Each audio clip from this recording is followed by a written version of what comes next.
Hello friends, welcome back again. So எல்லாருக்குள்ளே ஒரு கேள்வி இருக்கும். எனக்கு கிட்ட வந்து 5000 இருக்கு, 10000 இருக்கு, மந்த்லி நான் 2000 3000 வந்து சேவ் பண்ண முடியும். ஸோ அதை வந்து எப்படி ஸ்டாக்ல இன்வெஸ்ட் பண்ணுறது, என்ன மாதிரி மெத்தட் யூஸ் பண்ணுறதுன்னு கேட்கும்போது நம்ம எல்லாருமே டிஃபென்சிவ் இன்வெஸ்டர் மெத்தட் யூஸ் பண்ண போகிறோம். பட் ஆனால் அதில் கொஞ்சம் சேஞ்சஸ் இருக்குது. ஃபார் எக்ஸாம்பிள் எனக்கு வந்து ஸ்டார்டிங்கில் வந்து இன்வெஸ்ட் பண்ணுறதுக்கு எனக்கு ஒரு 8000 தான் இருக்குதுன்னு வச்சுக்கோங்க.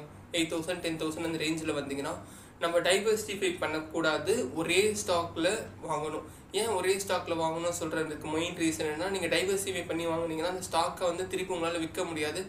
மெயினாக அந்த ஸ்டாக்கோட வேல்யூ நீங்கள் வாங்குறதை விட மார்க்கெட் ஃப்ளக்சுவேஷனில் இன்னும் கீழே போகிறதுக்கான வாய்ப்புகள் உண்டு. ஸோ சப்போஸ் அது கீழே போச்சுன்னா நம்ம எல்லாருமே பார்த்தோன்னா ஒரு மிடில் கிளாஸ், லோயர் மிடில் கிளாஸ்னு வந்திருப்போம். அந்த அமௌண்ட்டை வந்து நம்ம திருப்பியும் அது கொஞ்சம் ஒரு இயர்னிங்ஸ் ஒரு 100 ரூபாய் 200 ரூபா அதிகமாக கொடுத்தாலும் ஒரு 1000 ரூபாய்க்கு நம்மளுக்கு அது யூஸ்ஃபுல்லாக இருக்கும். அந்த 1000 rupees போட்ட அமௌண்ட்டே திருப்பி என்னைக்காகனாலும் நமக்கு ஒரு பெரிய இதுவாக இருக்கும். ஸோ அதனால் வந்து லாங் டேர்மில் ஸ்டார்டிங் ஸ்டேஜில் ஹோல்ட் பண்ண முடியாது. ஸோ அதனால் ஷார்ட் டேர்மில் ப்ராஃபிட் எடுத்து மேக் பண்ணுற ப்ராஃபிட்டை எடுத்து நம்ம லாங் டேர்மில் ஹோல்ட் பண்ணுறது தான் பெஸ்ட் ஐடியா. ஏன்னா வாரன் பஃபெட்டும் பார்த்தீங்கன்னா ஸ்டார்டிங்கில் நியூஸ் பேப்பர் போடும்போதும் அவரும் சில ஸ்டாக்ஸை ஷார்ட் டேர்மில் விற்று அதுக்கப்புறம் வந்து அவர் புரிஞ்சுக்கிட்டார். ஸோ லாங் டேர்மில் ஹோல்ட் பண்ணால் இவ்வளோ ப்ராஃபிட் இருக்குன்னு சொல்லிட்டு.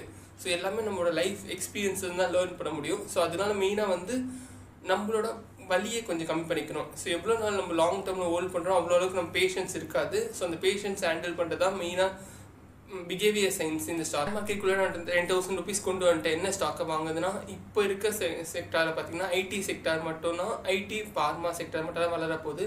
ஸோ ஐடி மட்டும் தான் மூலையும் மேலேயும் கீழே இறங்குது. அதுக்கு பார்த்தீங்கன்னா மெயினாக வந்து கரன்சி வந்து டெப்ரிஷியேட் ஆகிட்டே இருக்குது. அது இல்லாமல் வந்து ஐடி எப்பயுமே பார்த்தீங்கன்னா வந்து எந்த இன்வெஸ்ட்மெண்ட்டும் போட்டிருக்க மாட்டாங்க, எந்த முதலீடும் கிடையாமல் வெறும் டெக்னாலஜியை பேஸ் பண்ணி அந்த டெக்னாலஜிக்கு மட்டும் வந்து ப்ராஃபிட் மேக் பண்ணுறாங்க. ஸோ அதனால வந்து ஐடியில் சேலரியும் அதிகமாக இருக்க ஒரு இது பார்த்திங்கன்னா அவங்க எந்த ரா மெட்டீரியல் எந்த டிபெண்டும் கிடையாது. பட் ஆனால் கண்ட்ரியோட பொருளாதாரம் கம்மியாக இருக்குது, ஐடியோட நீடு கொஞ்சம் கம்மியாகும். ஸோ அதுக்கு எப்படி ஹேண்டில் பண்ணுவாங்கன்னா ரிசெஷன் சொல்லிட்டு ஜாபை வந்து சில பேர் 10 பேர் இருக்கிற இடத்துல 9 பேர் 8 பேர் இருந்தால் போதும் சொல்லிட்டு ரிசெஷன் ஒன்று பண்ணுவாங்க. ஸோ ஐடி எப்பயுமே ப்ராஃபிட்டாக பண்ணுவாங்க, ரிசெஷன் இருந்தாலும் இது வந்தாலும் சரி. ஸோ ஐடி ஏன் வில்லுதுன்னா ஒரு பயத்தில் ஹியூமனோட இதில் வில்லுக ஆரம்பிக்கும். ஸோ அந்த டைமில் கரெக்டான ப்ரைஸில் வாங்கலாம், 4 இதுமே வாங்கலாம். டெக் மகேந்திரா வாங்கலாம், இன்ஃபோசிஸ் வாங்கலாம், விப்ரோ வாங்கலாம், டிசிஎஸ் வாங்கலாம். But TCS over valued, Wipro வந்து அவங்க வர ப்ராஃபிட்டும் சரி, டாட்டாவும் சரி அவங்களோட ப்ராஃபிட்டை வந்து நிறைய ட்ரஸ்ட்டுக்கு கொடுத்துட்றாங்க. ஸோ அதனால் வந்து அவங்களோட சப்சிடரி கம்பெனிஸ் இருக்குது, டாட்டாவோட பை ப்ராடக்ட் கம்பெனிஸ் எல்லாமே இருக்குது, அதில் அந்த ப்ராஃபிட்டை மேக் பண்ணி அவங்க ஈஸியாக டிவைட் பண்ணிக்கிறாங்க. ஸோ பட் ஆனால் வந்து டெக் மகேந்திராவும் இன்ஃபோசிஸ் அது மாதிரி பண்ணுறதில்ல. அதனால் அந்த மார்க்கெட் வந்து கீழே விழுந்தாலும் உடனே சீக்கிரமாக ரிக்கவரி ஆகுது. ஸோ டெக் மகேந்திரா பார்த்தீங்கன்னா நீங்கள் 980 1100 வாங்குறது பெட்டர் ஐடியா. அதே மாதிரி இன்ஃபோசிஸ் பார்த்தீங்கன்னா 1350 to 1380 இது ஏற்கனவே நான் பல வீடியோ சொல்லியிருக்கேன். ஸோ அந்த ப்ரைஸில் நீங்கள் வாங்கினீங்கன்னா வாங்கும்போது தயவு செய்து ஒரு 8 ஸ்டாக் 9 ஸ்டாக் வாங்கிடுங்க. ஸோ அப்புறம் நீங்கள் சேல்ஸ் பண்ணும்போது உங்கள் ப்ரோக்கரேஜ் கமிஷன் எல்லாம் போயிட்டு உங்களுக்கு ஒரு ப்ராஃபிட் ஒன்று கிடைக்கும். ஸோ அந்த ப்ராஃபிட்டை வச்சு திருப்பி இன்னொரு ஸ்டாக் வாங்குங்க. அந்த ப்ராஃபிட் பார்த்தீங்கன்னா மேபி ஒரு 200 ரூபா இல்லை 500 ரூபா கூட இருக்கலாம். பட் 500 ரூபாய்க்கு 100 ரூபாய்க்கு என்ன ஸ்டாக்கை வாங்குதுன்னா நீங்கள் 100 ரூபா கீழே இருக்குது பார்த்தீங்கன்னா பெட்டர் ஸ்டாக்ஸ் வந்து மணப்புரம் இருக்குது, டாடா ஸ்டீல் இருக்குது, அந்த மாதிரி கர்நாடகா பேங்க் இருக்குது. பட் கர்நாடகா பேங்க் இப்போ வாங்காதீங்க, டாடா ஸ்டீலும் மணப்புரம் ஃபினான்ஸும் இப்போ நீங்கள் வாங்கலாம். ஸோ இந்த மாதிரி ஸ்டாக்ஸை நீங்கள் வாங்கிட்டு நீங்கள் அக்குமுலேட் பண்ணிகிட்டே வந்தீங்கன்னா ஒவ்வொரு பீரியட் பார்த்தீங்கன்னா உங்களுக்கு வலி மெயினாக மியூச்சுவல் ஃபண்டில் இன்வெஸ்ட் பண்ணுவோம். மியூச்சுவல் ஃபண்டில் இன்வெஸ்ட் பண்ணும்போது என்ன ப்ராப்ளம்னா ஸ்டாக்கோட டிவைட் ரேட்டும் உங்களுக்கு கிடைக்காது, அதுக்கு இல்லாமல் ப்ரோக்கரேஜுக்கு நீங்கள் ஒரு கமிஷன் கொடுப்பீங்க. ஸோ அதை விட ஒரு வேல்யூபிள் ஸ்டாக்ஸ்க்கு ஐடென்டிஃபை பண்ணி நீங்கள் இன்வெஸ்ட் பண்ணலாம். அது ஐடென்டிஃபை பண்ணுறது எப்படின்ட்டு நான் உங்களுக்கு டீட்டெயிலாக வெனஸ்டேக்கு அப்புறம் அந்த வர வீடியோஸ்லாம் ஒரு டேர்ம் ஃபண்டமெண்டல் அனாலிசிஸ் டீட்டெயிலாக எடுக்கிறேன். பட் அதுக்கு முன்னாடி ஆனந்த் ஸ்ரீனிவாசன் நிறைய ஸ்டாக் ரெக்கமெண்ட் பண்ணியிருக்காரு. ஸோ அந்த ஸ்டாக்ஸே நீங்கள் வந்து கரெக்டான ப்ரைஸில் வாங்கினீங்களா உங்களுக்கு கொஞ்ச நாள் ப்ராஃபிட் இருக்கும்.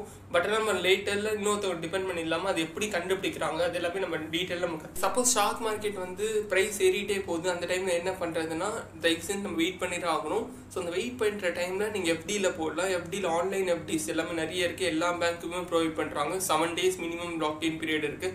ஃபார் எக்ஸாம்பிள் நீங்கள் 1000 rupees போட்டிங்கன்னா 1 rupee வரும். நான் அதை பற்றி இன்னும் அந்த வீடியோ ரொம்ப டீட்டெயிலாக சொல்லியிருப்பேன். பட் அதனால் அதில் ஒரு இன்டென்சிக் வேல்யூ இருக்குது. அதில் நீங்கள் வந்து ஃபார் எக்ஸாம்பிள் 10,000 ஒரே இதில் டெபாசிட் பண்ணிங்கன்னா உங்களுக்கு ரிட்டர்ன் பார்த்தீங்கன்னா 1 weekல 6 rupees வரும். அதே நீங்கள் பிரித்து போட்டிங்கன்னா 10 rupees வரும். மோர் தென் 40 to 50% வந்து அதிகமாக இருக்கும். அது எப்படின்ட்டு உங்களுக்கு தனியாக அந்த வீடியோவில் பேங்க்கோட எஃப்டி கான்செப்ட், அவங்க போடுற பர்சன்டேஜ் கான்செப்ட், அதை பற்றி உங்களுக்கு டீட்டெயிலாக எக்ஸ்பிளைன் பண்ணுறேன். ரொம்ப சிம்பிள். ஃபஸ்ட்டு விஷயம் வந்து ஸ்டாக் வந்து ஒரே ஸ்டாக்கை தான் ஃபஸ்ட் அக்குமுலேட் பண்ணணும். ஸோ அதில் வர ப்ராஃபிட்டை இன்னொரு ஸ்டாக், சின்ன ஸ்டாக்கை நம்ம வாங்குகிறோம். ஸோ அதுக்கப்புறம் இதை வந்து ஒரு சைக்கிள் மாதிரி பண்ணுறோம். என்றைக்கு நம்ம ஸ்டாக் மார்க்கெட்டில் வந்து நம்மளால் வந்து ஒரு கேபிட்டல் லூஸ் பண்ண முடியாத ஒரு நம்பிக்கை வருது, நம்ம கேபிட்டல் லூஸ் பண்ணாத அளவுக்கு ப்ராஃபிட் நம்ம எடுத்துட்டோமோ அதுக்கப்புறம் ஸ்டாக்கில் லாங் டேர்ம் போட்டு இருக்க வேண்டியதான். பட் ஆனால் வந்து நீங்கள் இதை வந்து பார்த்தீங்கன்னா ஒரு டெய்லி ஒரு 2 to 3 minutes நீங்கள் டெய்லியும் அந்த மார்க்கெட் ஓப்பன் பண்ணிவிட்டு ஜஸ்ட் உங்களுக்கு என்னென்ன ப்ரைஸோ நீங்கள் ஆர்டர் மட்டும் ப்ளேஸ் பண்ணி விட்டுருங்க. அதே மாதிரி மார்க்கெட் க்ளோஸ் ஆகிறதுக்கு முன்னாடி ஆர்டரை வந்து கேன்சல் பண்ணிவிடுங்க. ஸோ இதை ஹேபிட்டாக வச்சுட்டு இருந்தீங்கன்னா ஸ்டார்டிங் ஸ்டேஜில் பின்னாடி வந்து உங்களுக்கு ஈஸியாக இருக்கும். மார்க்கெட்டே ஃபுல் டைமாக நீங்கள் பண்ணுறது வந்து பார்த்தீங்கன்னா மியூச்சுவல் ஃபண்ட்ஸ் மூலிமா இன்வெஸ்ட் பண்ணுறாங்க. அவங்க எல்லாருமே பார்த்தீங்கன்னா இந்த தேர்ஸ்டேராக அவங்க வந்து மார்க்கெட்டில் இன்ஃப்ளூயன்ஸ் பண்ணுவாங்க. ஏன்னா தேர்ஸ்டே பார்த்தீங்கன்னா ஆப்ஷன் ட்ரேடிங்கோட கடைசி எக்ஸ்பிரி டேட். ஸோ அதனால வந்து மார்க்கெட் ஏறணுமா இறங்கணுமா சொல்லிட்டு ப்ரோக்கரேஜஸே வந்து டிசைட் பண்ணுவாங்க. ஸோ நெகட்டிவாக ஓப்பன் பண்ணணும்னு நினச்சாங்கன்னா மார்க்கெட்டில் வந்து ஏற்கனவே ஆல்ரெடி மார்க்கெட் நெகட்டிவ் மூவ் ஆகிட்டே இருந்தால் அவங்க அதை கண்டினியூ ஆகணும்னு நினச்சாங்கன்னா எந்த மியூச்சுவல் ஃபண்ட்ஸோட அமௌண்ட்டையும் வந்து இன்வெஸ்ட் பண்ண மாட்டாங்க. அதே மார்க்கெட் வந்து இன்னும் பாசிட்டிவாக ஏறணும்னா என்ன பண்ணுவாங்கன்னா அந்த ப்ரீ ட்ரேடிங் இருக்கும், ஒரு 9 மணிலேருந்து 9-7 வரைக்கும். அந்த டைமில் வந்து மியூச்சுவல் ஃபண்டில் உங்கள் அமௌண்ட்டை இன்வெஸ்ட் பண்ணுவாங்க. ஸோ அதனால் ஸ்டாக் ப்ரைஸ் எல்லாமே ஏறி ஓப்பன் ஆகுது பார்த்தீங்கன்னா அதிக ரேட்டில் ஓப்பன் ஆகும்.